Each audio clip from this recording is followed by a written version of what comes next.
Hello, everyone. This is Muhammad Al-Sayid, and this is the fourth episode of Exploring Pathways of Medical Specialties. This series started about 3-4 weeks ago, and our goal is to target medical students and medical residents in order to explain to them and make them better understand the medical specialties that's available for them, that are available for them, and also in the same time um, we are inviting our guests to speak about those specialties and tell us about their experience and share their thoughts and also life experiences around that specialty. And today I would like to welcome Dr. Omar Al-Subee. He is a graduate of Damascus University Medical School, and he did his internal medicine residency at Wayne State University. And he did his fellowship in gastroenterology at Wayne State University.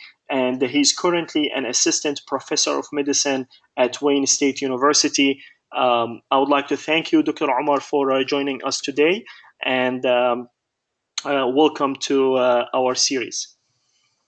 Thank you for having me today.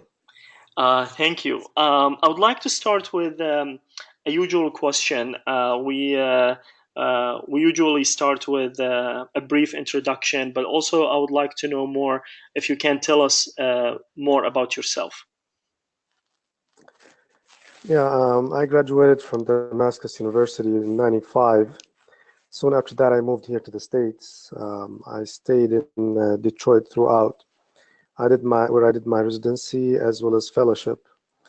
After that, I stayed here for 1 year. Then I moved and worked in overseas in Saudi Arabia, in Jeddah, and I was there for 11 years. 3 years ago, I came back again to the same place where I left, and now I'm also keep moving. So I have a quite interesting experience in different places and with different types of practice. That's very interesting. Yes. Sorry. Yeah, go ahead. No, I mean that's really interesting because we would like actually to know more about your experience, and especially that you have experience in the academic and private practices, and also you have experience in the overseas. I'm sorry to interrupt you if you want to continue. Sure. So maybe this is more so for the people who are already in fellowship and they want to explore options, what they can do after they finish training. But also it's an overview for everybody who is interested in the field. In gastroenterology, you can opt to either be an academic institution, and even academic is not the same everywhere. Usually there's a blend of clinical work. There's basically either a clinical educator track, which is my track, or you could choose to be a research educator track. That's more so when you're dealing with either basic science or clinical science research. My track is educator and clinical. Most of smaller to medium-sized universities that you tend to be in a clinical background, educator background. Research, they're not as frequently present.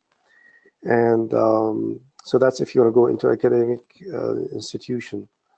If you want to go to private practice, then also there are different models. You could be either employed by a big health system or a hospital, or you could go into solo practice or small group. So each one has its little differences, pros and cons. It depends on how much you like to work, clinical work, how much you like to teach, how much you like to do administrative work, be in control of your daily schedule. You will choose one of these options that I explained to you. So starting from gastroenterology, when did you start to think about gastroenterology as a specialty, and what made you choose this specialty? Another interesting question, because Gastroenterology was the first rotation I did in medical school in the clinical science. So I got exposed to, actually he's a relative of mine, very close relative, and he was board certified. And so I liked that at the beginning. I don't remember that this was the turning point for me, but maybe it was something that it went through my subconscious. During my rest of medical school, I was more into cardiology and more into internal medicine as a general, as a field that you have to critique, you have to think, you have to look at the options, you have to choose. So this was the attraction of internal medicine. So I went into internal medicine, and I was not clearly decided. In my first year of internal medicine, I got exposed to one of the well-known authorities in hepatology, and I was fascinated about the hepatitis C. He gave a lecture which really caught my attention and got me really excited. So as you mentioned in your introduction, I did my residency here in Wayne State, but it was a different program, not the main downtown program. So I made arrangements that I would do my GI rotation as a resident in the downtown location. So I will get exposed to the people and to the program where there's a fellowship. In my program, there was no fellowship. So I finished my first year, excited, wanting to go into GI, started my second year, did my GI rotation, and I changed my mind. I did not like it when I did it. The simple reason is because GI, to me, at that level, was part of medicine. And I started feeling that there's a lot of procedures. I was not practicing those, not involved in those procedures as most residents, they are not, because it's more for the fellows and for the attendings. So I watched few procedures that it became boring for me. And one of the things that also turned me off is the concept of general thinking versus focused deep thinking. As I told you, my first year, I believed in internal medicine as a whole, as a holistic approach. And I felt that I was departing from that concept into just looking at one single specific area of the body, which made me feel uneasy at the beginning in my second year. So, and adding to that, that I was not participating in the procedural aspect of the gastroenterology in my rotation. Both of these made me change my mind, and I decided I'm not going to do any specialty. And after I explored all specialties, I decided, no, I'm not going to do anything. And I stayed like that until my third year. And another realization came to me from real life now, after spending more time in internal medicine. It's clear that the fine tune of any serious and difficult medical problems are managed by the specialist. So although internal medicine is essential, they are the gatekeepers, but really at the end, many times, and most of the time, especially for complicated cases, you will need the involvement of the specialist. And that brought me back to the idea of getting into specialization. Especially, as Syrians in general, we always have the pressure that we have to do something more. So this is where I decided I want to go back and do internal medicine. On my days, this was back in 99, they canceled the GI, the ERAS, the matching program for GI, because GI was not as nearly as competitive as it is today. And I got a couple of 3 interviews, and I was very close to ending my internal medicine residency. And all of a sudden, an opening was there for me to join in downtown and Wayne State at the downtown campus. So it was really, I did not know that I'm going to go into GI until May, just a couple months before July. And at that point, I started GI. When I started GI, it's all changed. I got exposed to the procedural aspect. I held the scope for the first time, and I started to feel more control. And Uh, that process of seeing the lesion, dealing with it firsthand, uh, especially if there's an intervention, removing a polyp, stopping a bleed, this has become a fascinating thing to me, and this has really got me very happy about what I did and about my um, choice. And I was so lucky that it was not as competitive because I was not as ready to go into such a nowadays competitive field. Long answer, huh? No, that's actually very helpful because now we understand the background and what are the things that motivated you. And definitely, as you said, internal medicine is the general specialty that everybody loves about is to communicate with people and in the same time to have critical thinking in order to achieve a diagnosis and then eventually management. However, from what I heard, it seems like in your medical career, did you have did you have any challenges during your medical career? Maybe medical school, maybe coming here to the United States during residency, fellowship. Did you face any challenges that you would like to share with us? You know, as a foreign grad, when you first come into this country, it is tough until you realize the system, until you realize the culture, you master the language. You're going to be feeling uneasy and challenged all the time.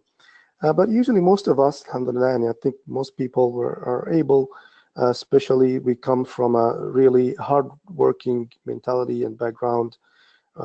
We excel medical school. We do a lot of hard work to pass our USMLEs, and we uh, finally we're able to go through all the steps and difficulties. Nothing specific. I mean, it's just like the difficulties that everybody goes through at the beginning of the internship. Um, and that's basically the like everybody else, I guess. I was lucky in many aspects in my life in finding a spot for training in gastroenterology, and in the experience that I got in different environments and in different cultures that I think was really fulfilling. So, from your experience as an academic gastroenterologist, um, I know that maybe things changed years ago from now, but can you tell us maybe the main factors that will help any applicant to secure a gastroenterology fellowship? What are the main things that program directors and selection committees are looking for into a candidate? Yeah, you know, the GI is probably one of the toughest subspecialties to get into. And this did not change over the past 5, 7, 8 years. And it's not likely to change in the coming few years. The reason is because maybe the good income, maybe the mixture of medicine and procedure that we do, maybe the lifestyle that is not as tough as cardiology, and also the number of available spots for training are less than cardiology, which is another competitive field. So for a candidate to be competitive, they have to fulfill certain criteria, and I can tell you when we currently I was for the past 3 years and until this year, but this is going to change. Until this year, I participate in the selection of fellows into the program that we have, and we look at certain things, and could be different from one program to the other. But overall, we like to see a sense of commitment, and the person would have an attractive personality when we sit with him or her, and so we could really feel that they're going to be people we would be able to work with. So these are the most important things. So sense of commitment can be reflected by number one, publications, which is the ultimate goal for research, or at least some real research that has been shown by this in the CV. On top of that, if there's a commitment that has been reflected in chief residency towards the teaching residents. Academic affiliation is also a plus. In general, we don't like to see too many years between finishing residency and joining fellowship.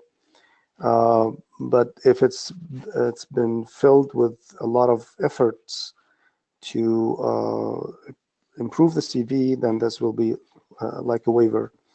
We do look at USMLE scores, and but this is the weakest factor, let me say. And then at the end of the day, it's the interview, when we sit with the candidate and listen to how they present themselves, how they show their interest, how good they can present, or at least show us that they are aware of the research that they say that they've done.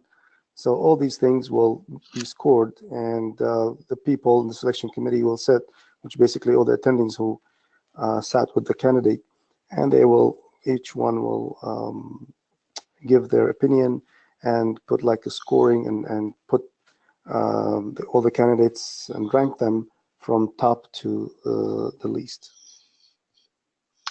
So one of the most common questions that people ask in gastroenterology and in other specialties, when people talk about publications, it seems like for some specialties, maybe case reports or posters are enough. However, for gastroenterology, maybe it's different. Can you explain to us more, like for a good candidate or someone that you may consider for a position, what are you looking for from the types of publications that they should have? Yeah, the publications to be really strong and an effective factor in choosing a candidate. We would look where the publication was. It's in a strong big journal like Gastroenterology or ASGE or ACG journal, and these are the biggest in gastroenterology, or the ASLD journal, hepatology. And then we see if the person is the first author, or being a first author means this is the person who did most of the work and put things together. So that's another thing. Who they worked with, who's their mentor, it can be reflected, especially if they work with a well-known figure. It's going to be more impressive. So these are the things about publications, where they are, and the role of the candidate in that publication, and their mentors. So, so talking about this, how to secure a gastroenterology fellowship position, what's your advice to medical students or medical residents who are pursuing gastroenterology fellowship? Do you have any advice to them, or what will be like the best plan for them that they can follow in order to get a position in gastroenterology? Number one advice is that they have to be convinced of it. So if you're not convinced of what you like and what you want, you won't be able to convince others. So be convinced, know why you want to go into GI. Once that's clear in your mind, then you try to pursue and show your interests in, as I said, in research. So you contact people who are known to do research and work with them at different levels. Some people may choose to do Master of Public Health or Master in Research. And so all these would be helpful. And then be a good what you do. Even if you're a good resident and you get good recommendation letter from your program director, that is really important, because if someone is not good as a medical resident, they're not likely to be good as GI fellows. So do your best in even in internal medicine at any level you're at, and have that be acknowledged by your supervisors in letters and recommendations, and then be aware of what you want and be convinced of it and show it to other people. You'll get there. Great. So let's talk about gastroenterology as a specialty from practice side. You have been working, you worked overseas and you worked as academic gastroenterologist, and you will start working more in private practice. Can you tell us more, like, why did you choose these types of practices, and what are the good things and maybe the disadvantages in each one of them? Okay, let me get in, and before I answer that question, I think that this is a question that may come later, but I think I have to address it now, so I'd be able to explain the answer for your current question. In gastroenterology, there are different ways of doing things, or there's advanced procedures, general gastroenterology, hepatology, and you would want to know what you like to do. Do you want to do a general GI? Do you like to do more advanced procedure? Are you a liver guy? And then you want to know what are the interests that you have. Are you interested in a lot of teaching? Are you interested in more to work with your hands? Do you want long hours? Do you want short hours? More time with your family? So putting all this, you will come to a conclusion about what your situation is and where you should be going. For me, when I was in my fellowship, this was not so clear in my mind until I was in the second year, and this is the importance of attending conferences. And I went to one of the advanced endoscopy conferences, and I liked it. I really enjoyed um, being able to do more stuff with the scope and be more able to apply a lot of principles in endoscopy to help to come with a better results for patients. So in my second year, I decided that I want to do advanced, or at least be trained in advanced. Um, One of the things, our program does not have an advanced endoscopy. Excuse me, just 1 second, sorry.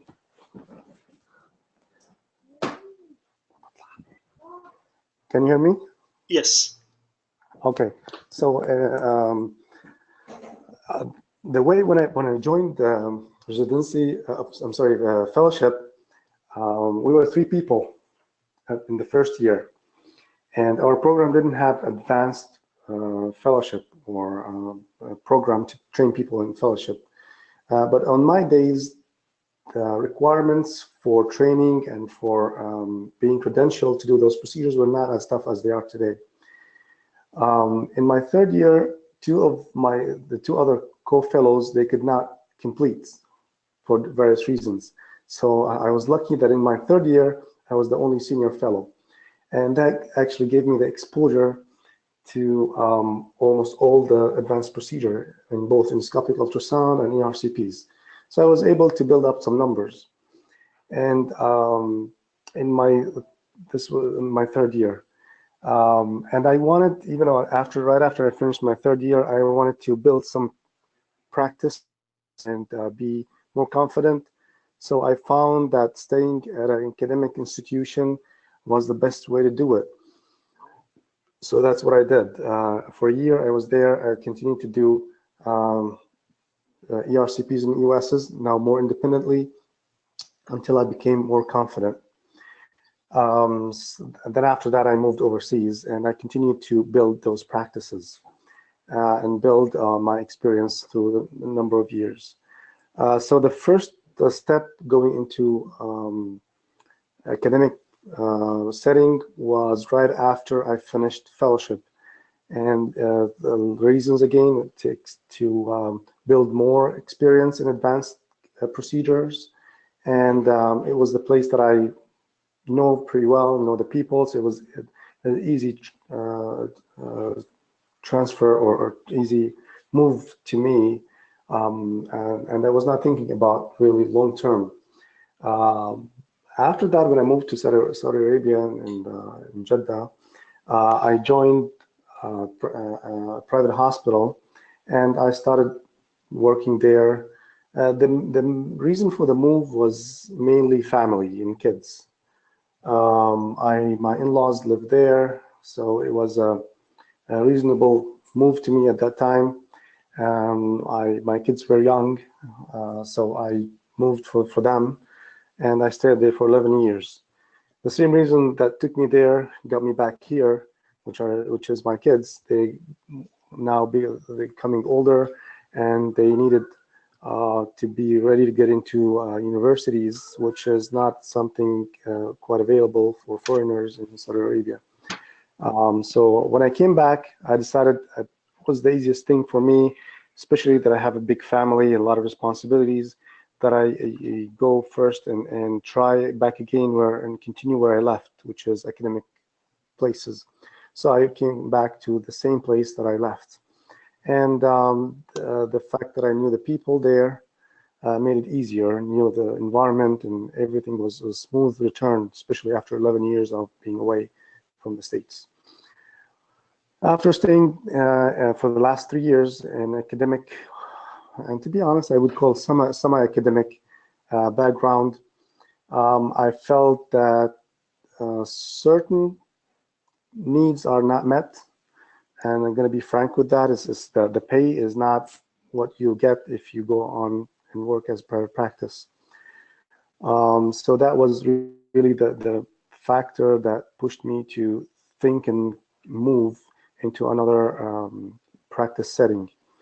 And even for the past almost a year now, I've been doing part-time private work employed in a different city that I would travel and work there and as employed gastroenterologist, in addition to my academic appointment now.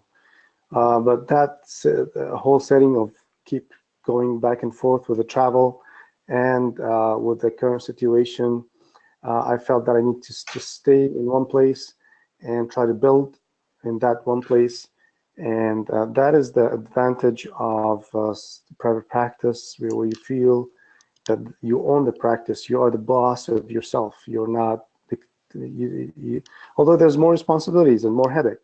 But if you take it one step at a time, like I did, and realize the limitations of other options, then you may make a decision like I did that private practice would be a better option for you.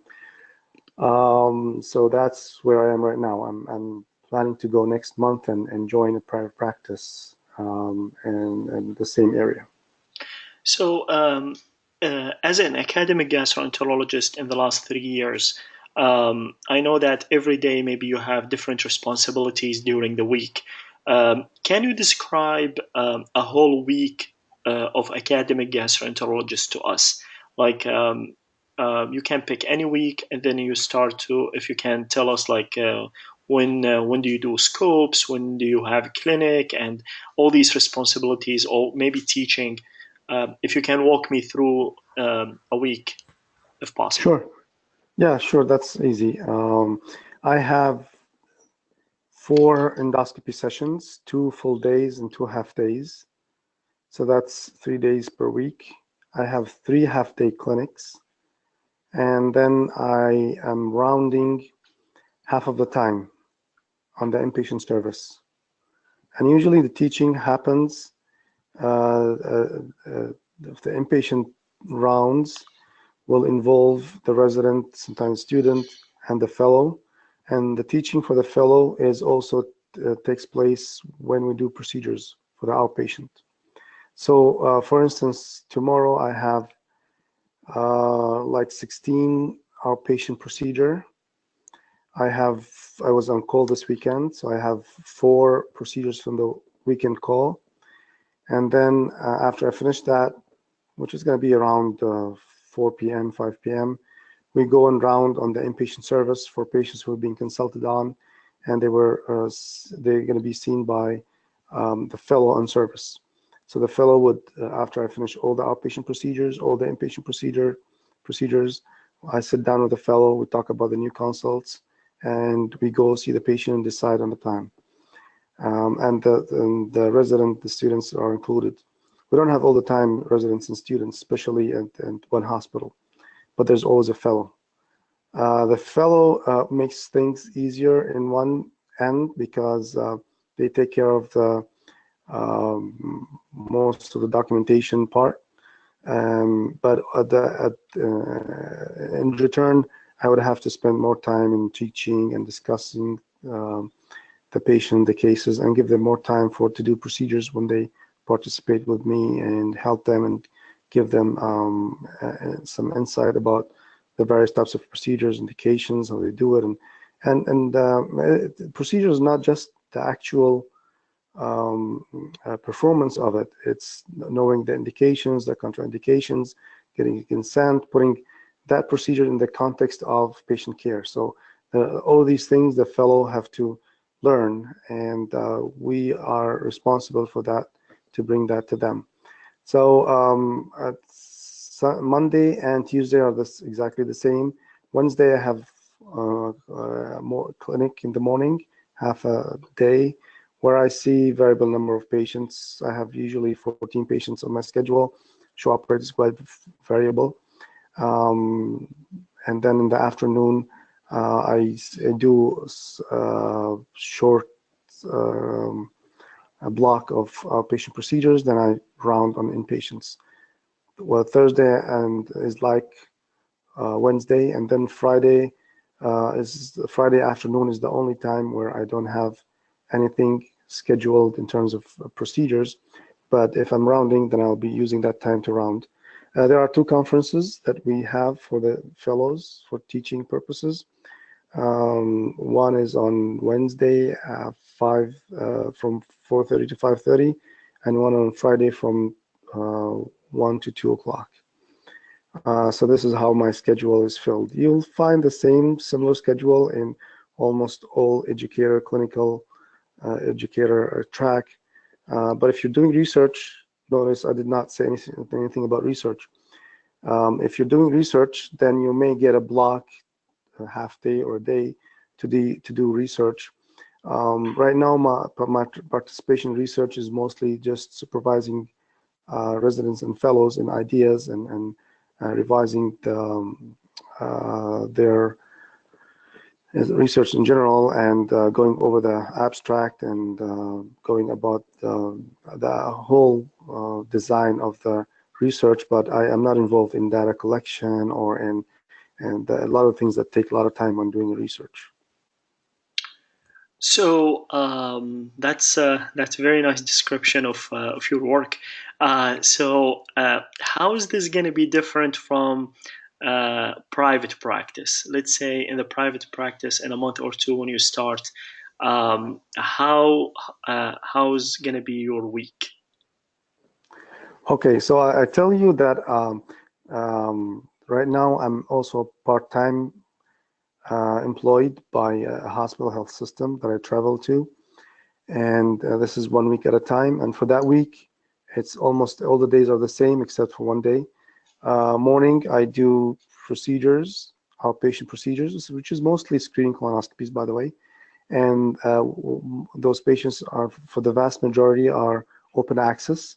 Open access endoscopy, just going to give a little definition, is that the patient is referred to you just for the procedure.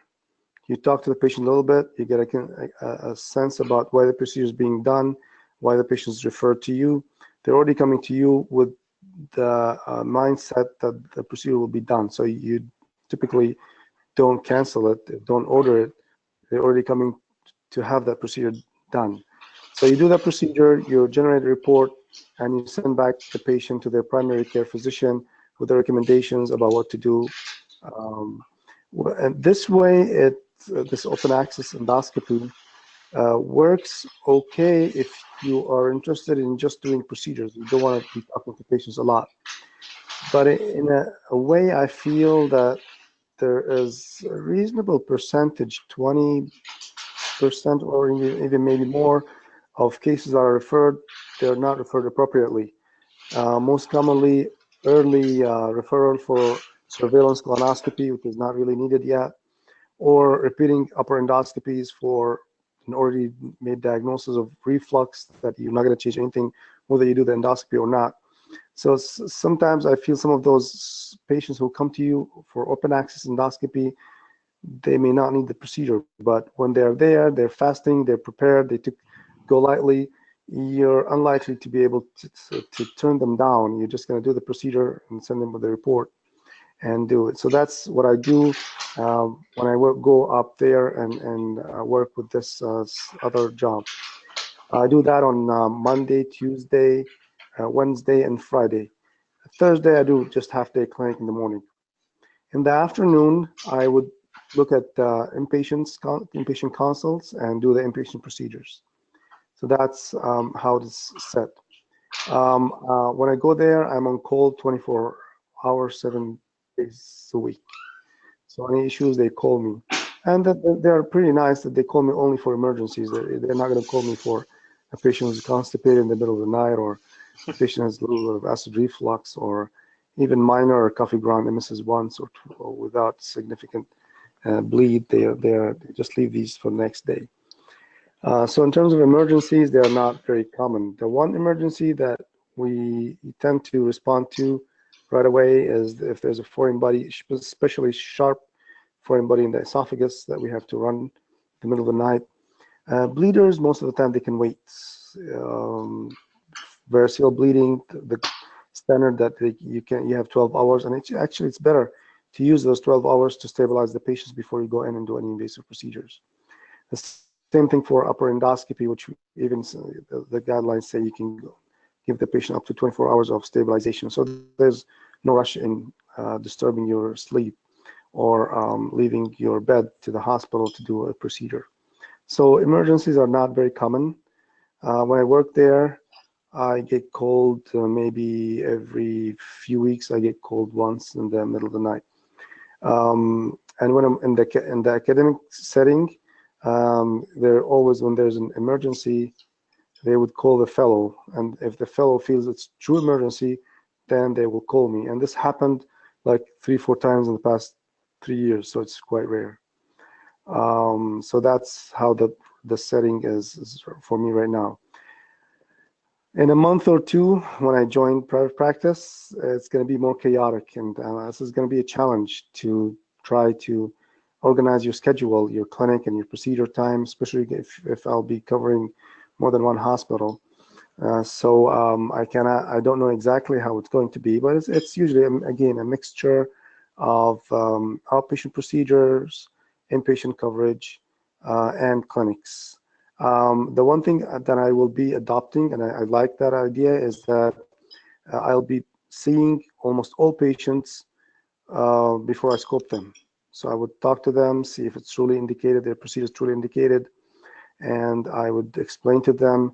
One of the things that I really like to do is that I would want to explain the procedure to the patient, not only the technique of the procedure, but more so, what's the outcome of the procedure? What we're going to be doing if we get this. What are we going to be, how is this procedure is going to help us take their medical problems to the next level in terms of management. So when you don't have previous relationship with the patient and you're squeezed with time with this open access endoscopy, you won't be able to achieve much in that regard. Yeah, really different practices. I'm listening to the differences, and it seems like really quite different between private practice and academic practice. I wanna ask you one more question about the differences, but I would like to ask the attendees if they have any questions. They can send their questions through the questions section. It's available on the GoToWebinar control panel. There is a questions area. They can post their question, and then we can answer them. In the meantime, I would like to ask you one more difference. If the pay for private practice is 100%, how much is the pay for academic practice? Very good question, because I was just thinking about it. So If you want to get really good numbers, there's statistics that come from AAMC, the American Association for Medical Colleges, where they have the average for all doctors and all specialties according to their rank. When you are an academic institution, your income is dependent on your rank. So if you're assistant professor, you get something. If you're instructor, you get less. If you're associate professor, you get more. If you are a full professor, you get the most. And if you are even a director, well, that be the highest. So if you look at those data and they are available, though you have to, it's not for free, but you can get those information. So I have that information for a couple of years ago. And for gastroenterology, it was, to my recollection, is about 280,000. That's the median. That's the average for assistant professor rank. If you look at another group of statistics which come from MGMA, this gives you the income of private practice people. They also have data on academicians, but you will see the numbers going up to low 500. In their latest survey, MixHap a couple months ago or a little more, they published a survey on the starting salary for gastroenterologists, and the average nationwide was 480 something. So that's the difference. The difference is close to double between private practice and academic work. In private practice, though, not only that I'm talking about the average, but if you go and look at the 90th percentile, it's if you want to work hard, then you can make really, people make up to 800, 900,000. So it's a lot of work, but you'll be rewarded. So that's in terms of income. To put that in perspective, you look at what's called RVUs. I'm sure you and the listeners know what RVU is. The RVU is a way to measure the productivity, how much work you do. And the RVU really matters in academic work. When you're in private practice, it doesn't matter. What matters is the collection. So that's a pressure private practitioners have that academic practitioners don't have.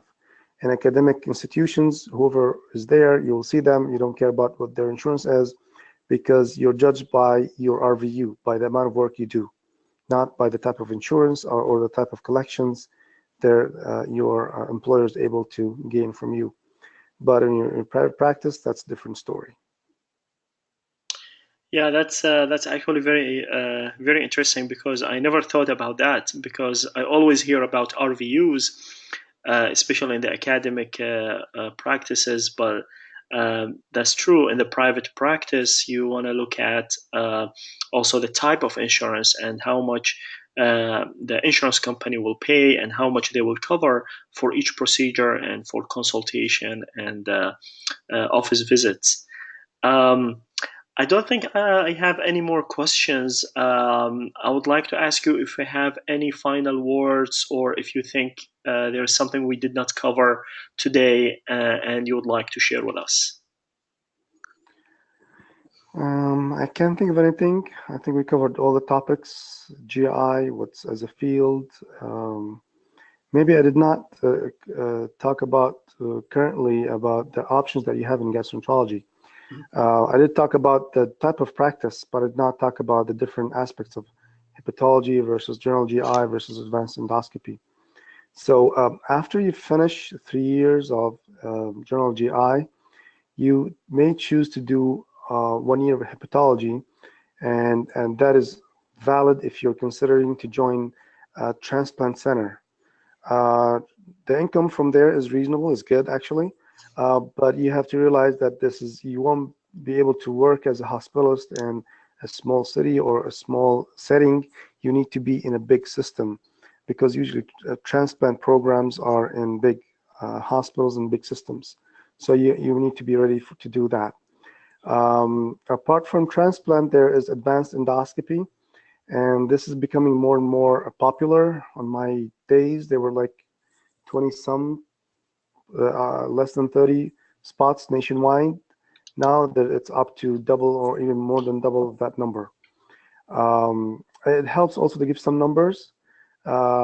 Annually, there's about 1,100 to 1,200 applicants applying for GI fellowships.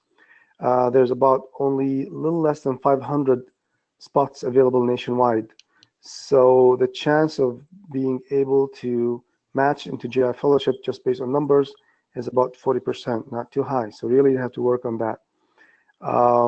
When it comes to being able to find a spot in advanced endoscopy, those advanced endoscopy spots, they are like 70, around 70 spots for 500, around 500 fellows graduating every year. So it's not everybody would be interested in, obviously, in going to advanced, but it's also considered as competitive. So for those who want to do advanced fellowship, they have to work during their fellowship on papers, and again, reflecting their internal interest into real experience, papers, and working with well-known mentors and getting connections, all these things. So if you choose to do advanced endoscopy, you do it to end in one of two settings, either in a big institution where you're going to continue to have high number of advanced endoscopy cases, ERCPs and EUSs, or, and that's more commonly, matter of fact, you do it just to be able to meet the criteria for a lot of hospitals to get privileges, and then you would work in a regular hospital, medium-sized hospital, not necessarily big institutions. Because right now, most programs, they would not certify their GI fellows just out of the third year to do advanced procedures. Those fellows have to do some extra work to be ready to be ready for that. In my third year, I went and to Canada and worked with one of the authorities on EU endoscopic ultrasound. I got some experience from him, from some knowledge. And then I also built, through a number of years, through a lot of conferences and meetings, just to fill that gap that is now better, I would have to say, better filled with the formal full 1 year of trainings and dedicated training. So that's one point that I'd like to shed light on. So actually, that brings another question to my mind, because this is something that we talk about at University of Massachusetts now, is bariatric GI. Do you have any information about bariatric GI, or any information if people will? Because this is something evolving, and I think more people will go into that specialty in the future. Okay, so endoscopy is a big field, and there are a lot of frontiers. Obesity is one of them. Reflux is another one. Even there are attempts of gastroenterostomy, replacing some of the standard common surgical procedures. So as talking about specifically bariatric, when I was in Saudi Arabia, I had some experience in placing intragastric balloons. It's more common in that area and in Europe in general. Here, it did not take off as commonly, though we know the limitation of this. Recently, there have been some enthusiasm about doing a sleeve gastrectomy-like anatomy by endoscopy. And there are few people who are interested in that field. The one thing, though, I see that may limit the expansion of too much endoscopy is reimbursement. Those procedures will stay, and they may progress and get better, but they will continue to be confined to large institutions where they don't worry as much about the time and about the reimbursement. I'll give you an example. Trying to do a sleeve with endoscopy, it's a procedure that's going to take a couple hours, if not more.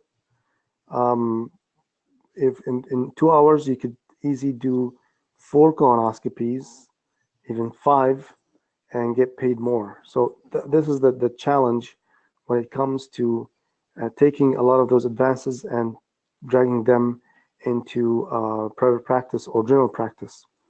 So a lot of advances happening every day with endoscopy. The only one that will finally fly into everyday practice are the ones that don't take too much time, that don't take too much resources, they don't take too much of training, and most importantly, they are well established for payment in the payment system. I would like to thank you so much, Dr. Omar. That was a very nice explanation, and I really thank you for joining us tonight. And we really learned a lot from your experience and from your life experience in gastroenterology in general, and also from being on the selection committee for a fellowship. I'm sure everybody is listening also learned a lot about the factors that medical students and residents should pursue in order to get a gastroenterology fellowship. I would like to thank you so much, and thank you for joining us tonight. I would like to ask our attendees if they have any questions, but it seems like we don't have any more questions. I would like to end this episode tonight, and we will continue with the series with more specialties in the future. And thank you very much, and have a good night. Thank you. It's my pleasure.